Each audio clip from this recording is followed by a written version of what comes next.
During this segment, we'll talk about rational exponents and how they correspond to radicals. So let's look at our definition of a rational exponent. This is our definition of a to the power of 1 over n. If n is a positive integer greater than 1 and the nth root of a is a real number, then a raised to a power of 1 over n is equal to the nth root of a. So as we talk about rational exponents, we're talking about exponents that are fractions, rational numbers. Let's use that definition. Here I have 49 raised to a power of 1/2. What does that mean? Let's write this using radical notation. Well, recall a raised to a power of 1 over n is the nth root of a. So look at this denominator, 1 over n. Our n is 2, so it's the nth root of 49. This is the square root of 49.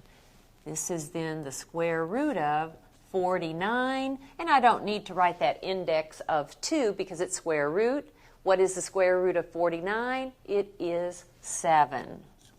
So 49 to the 1/2 power is 7. Let's try this again. Let's look at another expression. Suppose I have, say, 2m to the 1/3 power. Let's write this using radical notation. Now be very, very careful. The rules for exponents still follow here. Without parentheses, this 1/3 applies to m only. So we'll write down our 2. Now concentrate on the m to the 1/3 power. Remember, this denominator tells us the index. So this m to the 1/3 power means the cube root of m. So writing this with radical notation, I have 2 cube root of m. Now let's look at another definition. Now let's look at a definition of a to the m over n power. If m and n are positive integers greater than 1 with m over n in lowest terms, then a raised to a power of m over n is equal to the nth root of a to the mth power. By the way, it's also equal to the nth root of a, and then that raised to the mth power. And that's as long as the nth root of a is a real number. Basically, keep this in mind. With a fractional exponent, this denominator number, that's the index, and the numerator number, that's how we raise it to what power. So, and it doesn't matter the order. We can either take the root, the 4th root, and then cube it, or we can cube, then take the 4th root. The order doesn't matter. Either order is okay. Many times it's easier to work with smaller numbers, so to do so, it's often a little bit easier and less tedious to work with the index first. So I'm going to do that. This is the 4th root of 16, and then once I get that answer, I will cube the results. So let's see what this is. What is the 4th root of 16? What number, when raised to the 4th power, gives 16? The 4th root of 16 is 2, but then I cube the 2, and 2 cubed, that's 2 times 2 times 2, that is 8. So 16 to the 3/4 power is 8. Let's just try this again. We are working with fractional exponents. Let's suppose I have in parentheses negative 64 to the 2/3 power. And why do I have it in parentheses? Because I want the entire negative 64 to the 2/3 power. Without parentheses, this negative would not be raised to that power. Now remember, that denominator gives us the index. So this is the cube root of negative 64, and then The result is squared because of that numerator in the fractional exponent. So let's evaluate. Let's work on the cube root of negative 64 first. I can take the cube root of a negative number. It is a real number. And the cube root of negative 64 is negative 4. Because negative 4 times negative 4 times negative 4 is negative 64. So that's negative 4. And then I square that result. What is negative 4 quantity squared? Negative 4 times negative 4, it is positive 16. So this evaluates to positive 16. Once again, we're just getting used to working with fractional exponents. Now, what happens if this fraction is a negative fraction? Let's look at the following. Here is our definition of a raised to the negative m over n, and it's just what you would expect. A to the negative m over n is equal to 1 over a to the positive m over n power, and that's as long as a raised to the power of m over n is a non-zero real number. So let's now practice just writing these with positive exponents and evaluating if we can. In other words, I just want to write this using a positive exponent. Then if I can evaluate further or simplify further, I will. This 8 to the negative 4/3 power is the same as 1 over 8 to the positive 4/3 power, just as we worked with negative exponents before. Now, I believe I can simplify this in the denominator a little bit, so let's go ahead and write down the meaning of this fractional exponent. This denominator is the index, so it is the cube root of 8, and then I will raise it to the 4th power. Let's see if we can do this mentally. What is the cube root of 8? The cube root of 8 is 2, because 2 cubed is 8. So this is 2, and then what is 2 to the 4th power? 2 to the 4th power is 16, and that's in the denominator, so this evaluates to 1/16. Let's try this again. We are working with negative fractional or rational exponents. What if I have, say, x to the negative 1/4 power? Just watch your directions and make sure you follow them. If my directions are to just simply rewrite using positive exponents, then the answer is 1 over x to the positive 1/4 power. If it is to write it using radical notation, I would write it saying 1 over, now what root of x would this be? It'd be the 4th root of x, and I'd have 1 over the 4th root of x. Just watch very, very carefully your directions. Now, I spoke about this a moment ago, but it is true that with these exponents, we still have all of our rules for exponents to follow. So let's recall those rules as we simplify some expressions. Let's suppose I have a to the 2/3 power times a to the 5/3 power. I'd like to simplify this expression using rules for exponents. Well, notice the bases are the same and I'm multiplying, so what do I do with the exponents? I add them. This is no different than x squared times x cubed, which you know is x to the 5th. We're just now dealing with fractions. I still add.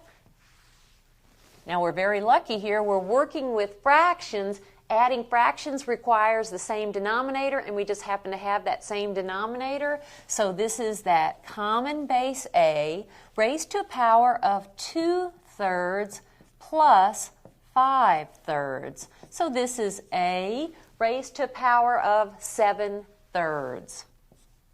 And that's my answer. I just wanted to use rules of exponents to simplify. Let's continue using those rules, and let's look at another expression. Let's suppose I have 3x to the 1/4 power, all of that cubed, over x to the 1/12 power. Let's simplify this expression using rules for exponents. Well, we still have the power rule. So this is 3 cubed times x to the 1/4 power cubed. Now, x to the 1/4 power cubed, do we multiply or add the exponents? We multiply the exponents, so 1/4 cubed, that's x to a power of 1/4 times 3, or 3/4. And then in the denominator, I have x to the 1/12. How can we simplify further, or can we simplify further? The answer is yes, because notice these bases are the same. By the way, we can go ahead and write down 3 cubed. That's 3 times 3 times 3, which is 27. And then I have x to a power of, this is the quotient rule, so I subtract the exponents. X raised to a power of 3/4 minus 1/12. Now I've got to work out 3/4 minus 1/12. Subtracting fractions, I need a common denominator. This is 27. X to a power of, the common denominator is 12. Now 4 times 3 is 12. So 3 times 3 is 9, and I have 9/12 minus 1/12. And let's see if we can finish it off here. X to a power of, then 9/12 minus 1/12, that's 8/12, right?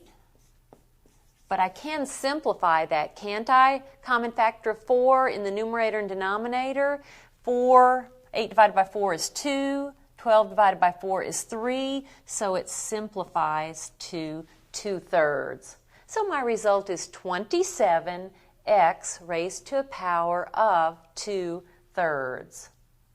Let's try this one more time using rules for exponent. Let's suppose we want to multiply. If I have x to the 2/3 power and I'm multiplying by x minus 2, how do we normally multiply? Don't we use the distributive property?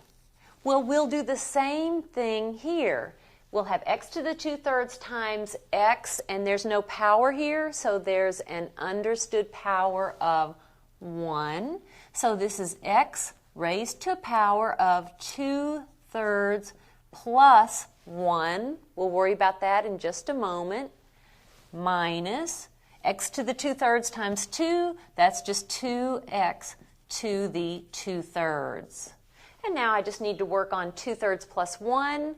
1 in thirds is 3/3, so what is 2/3 plus 3/3?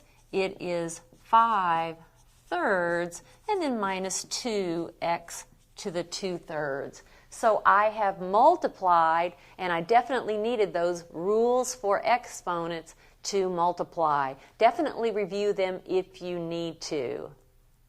Now let's move on, and let's see if we can't use this rational exponent notation to help us simplify radicals.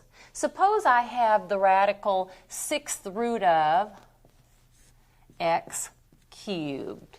Well, I can't actually simplify in the manner of taking any factors of x outside this 6th root, but I can simplify in a way by using rational exponents. So let's write this using rational exponents. This is x to what fractional power? Now, where did the index go? It went in the denominator of the fractional exponent, and this power is in the numerator of the fractional exponent. And then do you see that this fraction itself will simplify? 3 and 6 have a common factor of 3. 3/6 simplifies to 1/2. Now let's rewrite this again back to radical notation. Back to radical notation, this 1/2 power means the square root of x. So it's good to be able to at least lower the index if possible, and that's what we just did. And we did it by using fractional or rational exponents. Let's try that one more time. Suppose we have, say, the fourth root of 16x squared. And let's just see if we can't lower that index a little bit by using fractional exponents. Just watch your directions to see if that's what's needed to do. By the way, now the fourth root of 16, we can evaluate that, right? Fourth root of 16 is 2. So I can take that 2 outside, and I'll still have the fourth root of x squared. So let's work on that fourth root of x squared. I have a 2. That's x to what power? The index is the denominator. The power there is the numerator. So I have 2, and then I have x. And if I simplify that, well, it just so happens to simplify to 1/2 again. So this becomes 2 square root of x. A little bit more simpler than this. Of course, we can take the 16 out no matter what, but this is a little bit better because the index is a smaller number. So sometimes you can use these fractional exponents to help you simplify radicals in a way that we could not do before. All right, at this time, practice working with rational exponents.